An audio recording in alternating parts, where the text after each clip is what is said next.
Evening, मैं अनामिका सिंह स्वागत करती हूँ आप सबका आपके YouTube channel hi fi study में।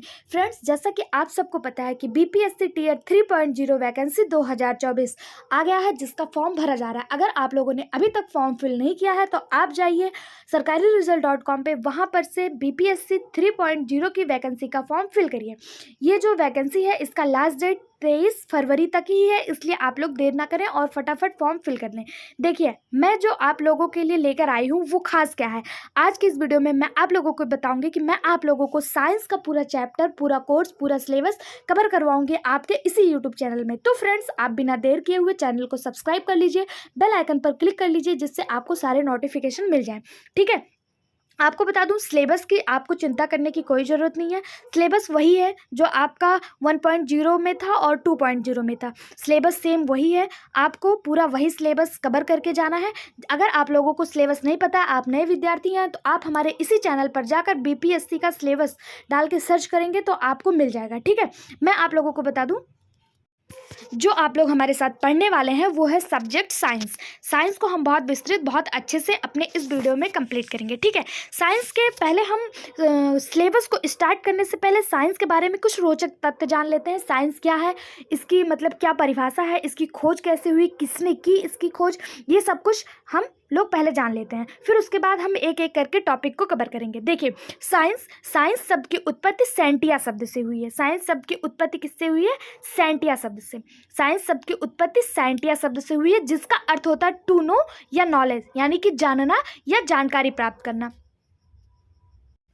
ये साइंस शब्द का अर्थ होता है। अगर वहीं हिंदी में हम बात करें तो साइंस को हिंदी में विज्ञान कहा जाता है, और वी प्लस ज्ञान, यानी कि अगर इसका संधि विच्छेद करेंगे, वी और ज्ञान, वी का अर्थ होता है विशेष और ज्ञान का अर्थ होता है जानकारी प्राप्त करना, ज्ञान प्राप्त करना। ठीक है, ये साइंस का जो है, साइंस शब्द का के बारे में है। देखिए, फादर ऑफ साइंस अरस्तु को कहा जाता है।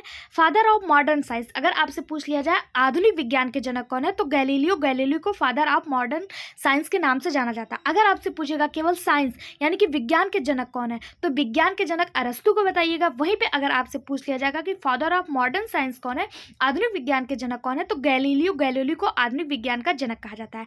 आपको बता दें, विज्ञान को 2 भागों में बांटा गया है। आप लोग घबराइएगा नहीं, बिल्कुल मैं आपको बिल्कुल बेसिक से लेकर और लास्ट तक सारे टॉपिक, सारे कॉन्सेप्ट क्लियर करवाऊंगी। ठीक है, विज्ञान को 2 भागों में बांटा गया है। एक हमारा जो है वो है नेचुरल साइंस, और दूसरा हमारा है सोशल साइंस। नेचुरल साइंस को हम प्राकृतिक विज्ञान और सोशल साइंस को हम सामाजिक विज्ञान के नाम से जानते हैं। अब वहीं पर बात करें नेचुरल साइंस की, नेचुरल साइंस को भी 3 भागों में बांटा गया। नेचुरल साइंस को कितने भागों में बांटा गया? 3 भागों में। कौन कौन सा? Physical science, material science, life science या बायोलॉजिकल साइंस। लाइफ साइंस को ही बायोलॉजिकल साइंस भी कहा जाता है। इसको 3 भागों में बांटा गया। ठीक है, physical science, material science, life science या बायोलॉजिकल साइंस। अगर हिंदी में बात करें तो फिजिकल साइंस को भौतिक विज्ञान कहा जाता है, मटेरियल साइंस को पदार्थ विज्ञान या भौतिकी कहा जाता है फिजिकल को, मटेरियल को पदार्थ विज्ञान कहा जाता है, और लाइफ या बायोलॉजिकल साइंस को जीवन विज्ञान या जैविकीय विज्ञान कहा जाता है। अब हम आपसे बात करें कि जो ये आपका फिजिकल या मटेरियल साइंस है, फिजिकल या मटेरियल साइंस में हम भौतिक विज्ञान और रसायन विज्ञान को पढ़ेंगे, यानी कि केमिस्ट्री और फिजिक्स को पढ़ेंगे हम फिजिकल या मटेरियल साइंस के अंतर्गत, यानी पौधिकी या पदार्थ विज्ञान के अंतर्गत। वहीं हम लाइफ साइंस या बायोलॉजिकल साइंस के अंतर्गत पढ़ेंगे बायोलॉजी को, यानी जीव विज्ञान को पढ़ेंगे। ठीक है, अगर हम बात करें सोशल साइंस में कौन कौन से सब्जेक्ट आते हैं, तो सोशल साइंस में आपका सोशोलॉजी, इकोनॉमिक्स, जियोग्राफी और पॉलिटिक्स के सब्जेक्ट आते हैं। तो ये सारे सब्जेक्ट नहीं, लेकिन ये जो आपका सब्जेक्ट है इसे मैं आपको इस जो आपका ये श्रृंखला चल रहा है इसमें पूरा कवर करवाऊंगी। ठीक है, अब हम देख लेते हैं। सबसे पहले आपको पता है कि किसी भी एग्जाम में फिजिक्स, केमिस्ट्री और बायो में से सबसे ज़्यादा जो वेटेज होता है वो बायोलॉजी को होता है। तो हम देखेंगे कि बायोलॉजी क्या होता है, इसकी उत्पत्ति कैसे हुई, इसकी खोज किसने की। ठीक है, देखिए, बायोलॉजी का आपका ये जो आपका साइंस का पोर्शन है आपके बीपीएससी 3.0 में, ये टोटल आपका 80 नंबर में होगा।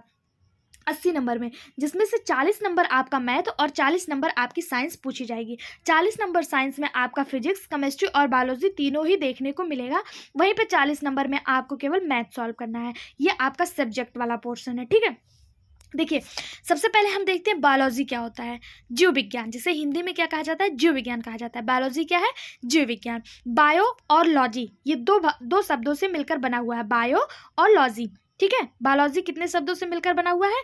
2 शब्दों से मिलकर बना हुआ है, बायो और लॉजी। एक मिनट, बायो और लॉजी 2 शब्दों से मिलकर बना हुआ है। बायो का अर्थ होता है बायोस, बायोस मतलब होता है लाइफ यानी कि जीवन, और लॉजी का अर्थ होता है लॉगस या लॉजिया, जिसे हम स्टडी कहते हैं या अध्ययन कहते हैं। अर्थात अगर हम इसको एक शब्द में कहें तो इसका अर्थ होता है जीवन का अध्ययन। विज्ञान की वह शाखा जिसके अंतर्गत हम जीवन का अध्ययन करते हैं उसे बायोलॉजी कहा जाता है, इसीलिए इसको जीव विज्ञान कहा जाता है। इसके अंतर्गत हम किसका अध्ययन करते हैं? जीवन का अध्ययन करते हैं। अगर आपसे पूछा जाए कि फादर ऑफ बायोलॉजी कौन है, तो फादर ऑफ बायोलॉजी अरस्तु, यानी अगर इनको इंग्लिश में कहा जाए तो अरिस्टोटल के नाम से जाना जाता है। फादर ऑफ बायोलॉजी कौन है? अरस्तु या अरिस्टोटल के नाम से जाना जाता है। ठीक है। अगर आपसे पूछा जाए कि शब्द यानी कि टर्म बायोलॉजी किसने दिया, तो लैमार्क ट्रेविरेनस ने शब्द बायोलॉजी दिया 1801 में। वहीं पर अगर आपसे फादर पूछा जाए तो फादर आप अरस्तु को बताएंगे, लेकिन आपसे पूछा जाए कि शब्द यानी कि टर्म बायोलॉजी किसने दिया है, तो लैमार्क ट्रेविरेनस ने 1801 ईस्वी में शब्द बायोलॉजी दिया है। ठीक है। अब हम देखते हैं कि बायोलॉजी को हम कैसे पढ़ेंगे। अभी तक हमने साइंस को 2 भागों में बांटा, नेचुरल साइंस और सोशल साइंस। नेचुरल साइंस को भी हमने 2 भागों में बांटा, एक फिजिकल या मटेरियल साइंस, दूसरा लाइफ या बायोलॉजिकल साइंस। फिर हमने फिजिकल साइंस को 2 भागों में बांटा, फिजिक्स और केमिस्ट्री में। लाइफ साइंस के अंतर्गत हम लोगों ने बायोलॉजी को रखा। और अब हम देखेंगे कि बायोलॉजी को भी हम 2 भागों में बांट कर पढ़ते हैं। बायोलॉजी को कितने भागों में बांट कर पढ़ते हैं? 2 भागों में। कौन कौन से? जूलॉजी और बॉटनी, यानी कि जंतु विज्ञान और वनस्पति विज्ञान। बायोलॉजी को हम 2 भागों में बांटते हैं। कौन कौन से? जंतु विज्ञान और वनस्पति विज्ञान। देखिए, जूलॉजी, जिस तरह हम बायोलॉजी को 2 पार्ट में बायो प्लस लॉजी करके इसका डिवाइडेशन करते हैं, उसी तरह हम जूलॉजी को भी 2 भागों में बांटते हैं, जू प्लस लॉगी। जू का अर्थ होता है जू यानी कि एनिमल, और लॉगी का अर्थ होता है लॉगस या लॉगिया, जिसका अर्थ होता है स्टडी यानी कि अध्ययन करना। अर्थात जंतुओं का अध्ययन करना जूलॉजी कहलाता है। जंतुओं का अध्ययन करना क्या कहलाता है? जूलॉजी कहलाता है। और बायोलॉजी में हमने क्या देखा? जीवन का अध्ययन बायोलॉजी कहलाता है, और जंतुओं का अध्ययन क्या कहलाता है? जूलॉजी कहलाता है। बायोलॉजी और जियोलॉजी में आपको अंतर समझ में आया? केवल जंतु का, अगर केवल जंतु का हम अध्ययन करेंगे तो वो जीव विज्ञान जंतु विज्ञान यानी कि जूलॉजी कहलाएगा। और जिसमें हम कोई भी चीज़ हो, चाहे वो पेड़ पौधे हो, चाहे वो जीव जंतु हो, सबका अध्ययन बायोलॉजी के अंतर्गत करेंगे। जिसमें लाइफ हो, जिसमें प्राण हो, जिसमें जीवन हो, उसे हम बायोलॉजी के अंतर्गत रखेंगे। अगर हम बात केवल एनिमल की करेंगे तो उसे हम जूलॉजी के अंतर्गत रखेंगे। ठीक है। फिर देखते हैं बॉटनी। बॉटनिया शब्द से इसकी उत्पत्ति हुई है। इसको हिंदी में वनस्पति विज्ञान कहते हैं। और बॉटनिया का जो अर्थ होता है वो होता है हर्ब्स यानी कि झाड़ियाँ यानी कि पेड़ पौधे। विज्ञान की वह शाखा जिसके अंतर्गत हम झाड़ियों का अध्ययन करते हैं उसे हम बॉटनी कहते हैं। अब एक बात देख लीजिए, जीव विज्ञान क्या है? विज्ञान की वह शाखा जिसके अंतर्गत हम लाइफ का अध्ययन करते हैं, यानी कि जीवन का अध्ययन करते हैं, उसे हम जीव विज्ञान कहते हैं। इसको हम 2 भागों में बांट कर पढ़ते हैं, जूलॉजी और बॉटनी। जूलॉजी क्या है? विज्ञान की वह शाखा जिसके अंतर्गत हम जीव जंतुओं का अध्ययन करते हैं, उसे हम जूलॉजी कहते हैं। विज्ञान की वह शाखा जिसके अंतर्गत हम पेड़ पौधों का अध्ययन करते हैं, उसे हम बॉटनी कहते हैं। आई होप आप लोगों को इतना समझ में आ गया होगा। आगे देखते हैं। आगे देखिए, अब देखिए, आपसे जिस तरह मैंने आपको बताया कि फादर ऑफ बायोलॉजी अरस्तु हैं, उसी तरह फादर ऑफ जूलॉजी भी अरस्तु को ही माना जाता है। इनको इंग्लिश में अरिस्टोटल के नाम से जाना जाता है। फादर ऑफ जूलॉजी कौन है? अरस्तु हैं। फादर ऑफ बॉटनी थियोफ्रेस्टस को कहा जाता है। किसको? थियोफ्रेस्टस को कहा जाता है फादर ऑफ बॉटनी। ठीक है। देखिए, जो जूलॉजी है इसके जनक अरस्तु हैं, और इनकी एक बुक है हिस्टोरिया एनिमिलिया इनकी बुक का नाम है, जिसमें इन्होंने 500 से अधिक जंतुओं का वर्गीकरण किया हुआ है। आपसे पूछा जाएगा कि अरस्तु के पुस्तक का क्या नाम है, तो अरस्तु के पुस्तक का नाम हिस्टोरिया एनिमेलिया है। ठीक है। इन्होंने इसमें किसका वर्गीकरण किया है, तो एनिमेलिया शब्द से ही स्पष्ट हो रहा है एनिमल का, यानी 500 से प्लस जंतुओं का वर्गीकरण किया है। वहीं आपसे फादर ऑफ जो बॉटनी है थियोफ्रेस्टस हैं, इनके बुक का नाम हिस्टोरिया प्लांटेरियम है। इनके बुक का क्या नाम है? Historia plantarum. इन्होंने पेड़ पौधों का अध्ययन किया, क्योंकि ये फादर ऑफ बॉटनी है, वनस्पति विज्ञान के पिता हैं। इन्होंने पेड़ पौधों का अध्ययन किया है, तो इन्होंने प्लांटेरियम अपने बुक का नाम रखा, प्लांट यानी कि पेड़ पौधों का अध्ययन। इन्होंने भी 500 से अधिक पेड़ पौधों का वर्गीकरण अपने बुक हिस्टोरिया प्लांटेरियम में किया है। यह बहुत इंपॉर्टेंट है, इसको जरूर ध्यान में रख लीजिएगा साथियों कि फादर ऑफ जूलॉजी अरस्तु हैं और इनकी बुक का नाम हिस्टोरिया एनिमिलिया है, और फादर ऑफ बॉटनी थियोप्रेस्टस हैं, इनकी बुक के नाम हिस्टोरिया प्लांटेरियम है।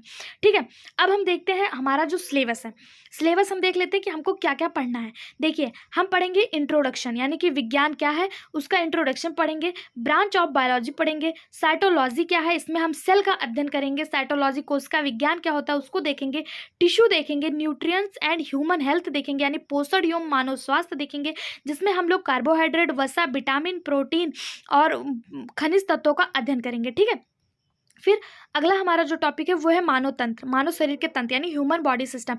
ह्यूमन बॉडी सिस्टम में हम लोग क्या क्या देखेंगे, एक मिनट, ह्यूमन बॉडी सिस्टम में हम लोग पाचन तंत्र, डाइजेस्टिव सिस्टम, तंत्रिका तंत्र, नर्वस सिस्टम, श्वसन तंत्र, रिस्पायरेटरी सिस्टम, परिसंचरण तंत्र जिसे हम सर्कुलेटरी सिस्टम के नाम से जानते हैं, उत्सर्जन तंत्र, एक्सक्रीटरी सिस्टम, जनन तंत्र यानी कि रिप्रोडक्टिव सिस्टम, अंतःस्रावी ग्रंथियां यानी एंडोक्राइन ग्लैंड, और कंकाल तंत्र स्केलेटन सिस्टम के नाम से इसे हम मानव शरीर के तंत्र में इतना टॉपिक कवर करते हुए चलेंगे।